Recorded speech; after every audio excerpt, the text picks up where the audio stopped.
दोस्तों आज का जो हमारा पौधा है वो है गुलाब का पौधा यानी दोस्तों रोज प्लांट। दोस्तों दिसंबर का महीना चल रहा है और अभी तक आपके गुलाब के पौधे में फूल देना स्टार्ट नहीं किया है, कलियां बनाना स्टार्ट नहीं किया है, या तो फिर दोस्तों आपके पौधे की अच्छी ग्रोथ नहीं हो रही है। आपका पौधा एकदम मुरझाया सा आपके गार्डन में पड़ा हुआ है, आपका पौधा में लेगी लेगी से उसमें एक भी ब्रांचें नहीं आ रही है। जो ब्रांचें आ रही है दोस्तों उसमें पत्तियां जो है मुड़ी हुई से आ रही है, पत्ती आपका चमकदार लस ग्रीन नहीं आ रही है। तो दोस्तों आज मैं आप लोग को कुछ टिप्स बताऊंगी, उसका अगर आप फॉलो करते हैं तो आपका गुलाब का पौधा बहुत ही अच्छा ग्रोथ करेगा। ग्रोथ के साथ साथ इस तरह से फूल और कलियां भी बनेगी और दोस्तों फूलों की साइज भी काफ़ी बड़ी बड़ी होगी। तो नमस्ते दोस्तों, मैं हूं कविता, कविता के बगिया यूट्यूब चैनल में आप सभी का स्वागत करती हूं। तो दोस्तों चलिए वीडियो को शुरू करते हैं। दोस्तों पॉइंट नंबर 1, अगर आपका पौधा ग्रोथ कर रहा है, उसमें कलियां बन रही है लेकिन कलियों की साइज जो है बड़ी नहीं हो रही है, कलियों की साइज छोटी छोटी हो रही है, उसमें फूल जो आ रहे बड़े साइज में नहीं आ रहे, तो वहाँ आपको क्या करना है। तो दोस्तों सबसे पहले आपको गुलाब के पौधे को जो है दिन भर के धूप में रखिए, क्योंकि अभी सर्दियाँ है दोस्तों, सर्दियों के समय पौधे को धूप बहुत ज़्यादा की आवश्यकता होती है। अगर आप पौधे को दिन भर के धूप में नहीं रखिएगा तो फिर जो पौधा कलियां बना रही है उसमें फूल आ रहे हैं, काफ़ी छोटी छोटी साइज में आएंगी, फूलों की साइज बड़ी नहीं होगी। तो दोस्तों सबसे पहले आप अपने पौधे को दिन भर का धूप लगाना बहुत ज़रूरी है। दोस्तों पॉइंट नंबर 2, आपका पौधा ग्रोथ नहीं कर रहा है, इस तरह से नई नई ब्रांचें नहीं निकल रहा है जिस तरह हमारे पौधे में आ रही है। ये देखिए बहुत सारे पौधे में जो है दोस्तों बहुत सारे नए नए ब्रांचें आ रही है और जिधर तिधर से भी ब्रांचें आ रही है, आप देख सकते हैं। तो अगर इस तरह से ब्रांचें नहीं निकल रही है तो आपको क्या करना है। ब्रांचें नहीं निकलने का कारण होता है दोस्तों आपके पौधे में जो पुराने ब्रांच रह गई है, या फिर आपका कोई ऐसा ब्रांच है जो डेड हो गई है, उसमें ग्रोथ आने की संभावना नहीं दिख रही है, या तो फिर दोस्तों जो पुराने फूल हमारे पौधे में सूखे हुए होते हैं उसको भी हम नहीं हटाते हैं, तो उससे भी हमारा पौधा नई ग्रोथ नहीं लाता। सारा एनर्जी जो है आपको वे पुराने फूलों ही लगाते हैं। तो दोस्तों इस तरह से अगर आपको अपने पौधे में ग्रोथ चाहिए तो सबसे पहले आपको क्या करना है, पौधे की आपको जो है दोस्तों हल्की हल्की सी प्रूनिंग करनी है, यानी कि दोस्तों डेड हेडिंग। ये देखिए मेरे इस ब्रांच में जो है दोस्तों फूल आए हुए थे और फूलों की जो है अब सूख गई है, तो अब हमें इसे कट करके हटा देना है। तो आपको 2 से 3 पत्तियों के नीचे से दोस्तों इस तरह से कट करके हटा देनी है। अगर इस तरह से कट करके हटा दीजिएगा तो फिर उसके जस्ट नीचे से इधर से जो है नई नई ब्रांचें निकलेगी। ये देखिए यहाँ भी मेरे फूल सूखे हुए हैं, तो इसे भी मैं कट करके हटा दे रही हूँ। ये देखिए तो इस तरह से आपको कट करके हटा देना दोस्तों। ये आप देख सकते हैं यहाँ से जो मैं कट की हुई हूँ तो जस्ट उसके नीचे से ही कितनी सुंदर नई नई ग्रोथ आ रही है।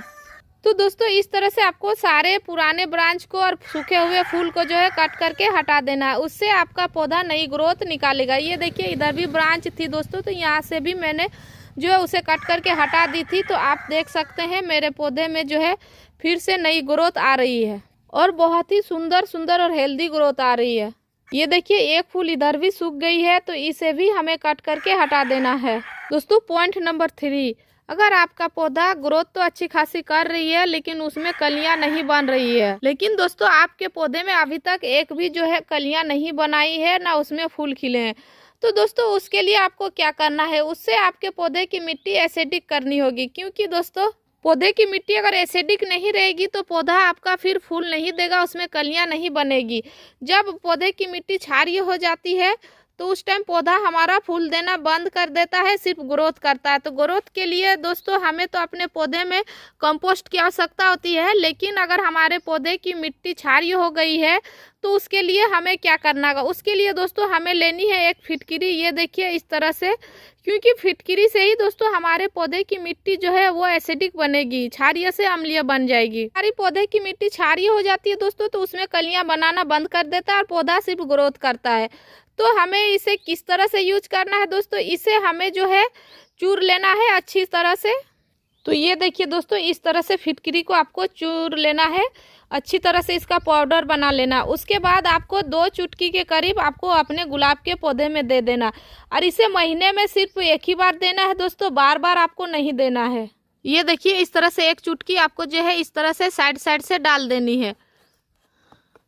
इससे क्या होता है दोस्तों, हमारे पौधे की जो मिट्टी है वो एसिडिक बन जाती है और पौधे में हमारा जिसमें फूल कलियां नहीं बन रही थी उसमें भी जो है दोस्तों फूल और कलियां बनाना स्टार्ट कर देता है, और फूलों की साइज भी काफ़ी बड़ी बड़ी होती है। तो दोस्तों इस खाद को अगर आप महीने में एक बार इस्तेमाल करते हैं तो आपका पौधा कभी भी जो है इसमें फूल कलियां बनाना बंद नहीं करेगा, और जिस पौधे में कभी भी कलियां नहीं बन रही थी उसमें भी कलियां बनना स्टार्ट हो जाएगा। जैसे मैं आपको दिखाती हूँ, ये देखिए मेरे इसमें जो है आप ब्रांच दिख रहे होंगे, सभी ब्रांच में जो है दोस्तों लगभग कलियां बन रही है। इधर देखिए, तो इसी तरह से आपके भी ब्रांच में जो है दोस्तों कलियां बनेगी, एक भी ब्रांच जो है खाली नहीं जाएगी। तो दोस्तों अब बात करते हैं खाद के बारे में। तो अभी आपको अपने गुलाब के पौधे में कौन सी खाद देनी है दोस्तों, जिससे आपका गुलाब का पौधा ग्रोथ के साथ साथ जो है फूल और कलियां भी बनाएगा। दोस्तों हमारे जो गुलाब के पौधे हैं इसे बहुत ज़्यादा अभी खाद की आवश्यकता होती है दोस्तों, और इस टाइम जो होती है गुलाब के लिए बहुत ही बेहतरीन समय है। तो इसी टाइम अगर हम अपने गुलाब के पौधे में थोड़ा केयर करेंगे तो हमारा गुलाब का पौधा जो है दोस्तों 2-3 महीने अभी लगातार बहुत ही बढ़िया फूल और कलियां बनाएगा। तो दोस्तों चलिए मैं आपको दिखाती हूँ कौन सा खाद मैं अपने पौधे में इस्तेमाल करती हूँ। तो दोस्तों हम अपने पौधे में जो खाद इस्तेमाल कर रही हूँ ये आप देख सकते हैं दोस्तों, ये है चायपत्ती का लिक्विड फर्टिलाइज़र। दोस्तों हम अपने पौधे में हर हफ्ते चायपत्ती का इस्तेमाल करते हैं। अगर आप भी चायपत्ती का इस्तेमाल कीजिएगा तो आपका भी गुलाब का पौधा हरा भरा रहेगा, फूल कलियां बनाएगा, क्योंकि इसमें नाइट्रोजन बहुत अच्छी मात्रा में होती है दोस्तों, और नाइट्रोजन के साथ साथ फास्फोरस, पोटेशियम, मैग्नीशियम सारा कुछ इसमें पाया जाता है, जो हमारे पौधे को बहुत ही बढ़िया ग्रोथ करने में मदद करती है और फूल फल लाने में। तो अगर इसे आप हर 10 दिन में एक बार अगर अपने पौधे में दीजिएगा, आप चाहे तो लिक्विड बना के दीजिए या तो फिर दोस्तों आप ड्राई फॉर्म में दीजिए, दोनों ही तरह से आपका पौधा काम करेगा ये खाद। और ये जो लिक्विड आप देख रहे हैं दोस्तों, इसे मैं 2 दिन पहले ही भिगो के छोड़ दी थी। अब जो है इसे मैं आज अपने गुलाब के पौधे में इस्तेमाल करूंगी। तो यहाँ देखिए ये ज़्यादा नहीं है, आधा गिलास का करीब ये खाद है। तो इसमें हम जो है 1 गिलास 1.5 गिलास एक्स्ट्रा पानी मिक्स करेंगे। तो ये देखिए फ्रेश पानी इसमें हम इतना सा मिक्स कर दे रहे हैं। दोस्तों ये जो खाद है अगर आपके पास जितना पौधा है उस रिक्वायरमेंट से अगर आप बना के देते हैं आप अपने सभी पौधों में, तो आपका गुलाब का पौधा बहुत ही बढ़िया जो है काम करेगा, फूल फल लाएगा। और अभी पूरा सर्दियाँ उसमें फूलों से भरा हुआ रहेगा। तो आपका जिस पौधे में एकदम भी फूल नहीं आ रहा है दोस्तों, उसी पौधे में आपका फिटकरी का भी इस्तेमाल करना है। उसका बाद से ये जो लिक्विड हम बनाए इस तरह से लिक्विड का भी आपको उसी पौधे में इस्तेमाल करना है। और दोस्तों चायपत्ती तो सभी के किचन में ही अवेलेबल होती है और ये एकदम फ्री का खाद है, आपको अलग से मार्केट से लाने की आवश्यकता नहीं होगी और कोई भी एक्स्ट्रा पैसा खर्च भी नहीं होगा। आप जब चाय बनाते हैं उसी टाइम भिगो के अगर छोड़ दीजिएगा तो उससे भी बहुत अच्छा होगा। या तो फिर दोस्तों आप फ्रेश चायपत्ती का भी इस्तेमाल कर सकते हैं, फ्रेश मतलब ड्राई का भी आप इस्तेमाल कर सकते हैं। तो ये देखिए इस तरह से जो है दोस्तों आपको दे देनी है। ये देखिए जिस गमले में मैं फिटकरी का इस्तेमाल की हुई हूँ उसी में जो है ये खाद डालूंगी दोस्तों। और एक बात, अगर आपका पौधा एकदम ग्रोथ नहीं कर रहा है तो आपको क्या करना है दोस्तों, मिट्टी की गुड़ाई जरूर करनी है। गुड़ाई करके इसमें कोई भी कंपोस्ट जरूर डालनी है। ये देखिए चायपत्ती जो बच गई उसे भी मैं इसी में जो है डाल दूंगी। कंपोस्ट डालने से क्या होती है दोस्तों, पौधे की ग्रोथ काफ़ी अच्छा होता है, पौधा आपका कभी भी सुस्त अवस्था में नहीं रहता है।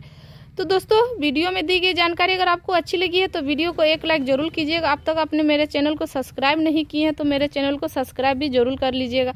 साथ ही साथ दोस्तों बेल आइकन को भी प्रेस कर दीजिएगा ताकि जब भी हम कोई भी नए वीडियो डालें सबसे पहले आप तक नोटिफिकेशन पहुँच जाए। दोस्तों वीडियो को पूरा देखने के लिए आपका धन्यवाद। मिलते हैं एक नए वीडियो में। नमस्कार।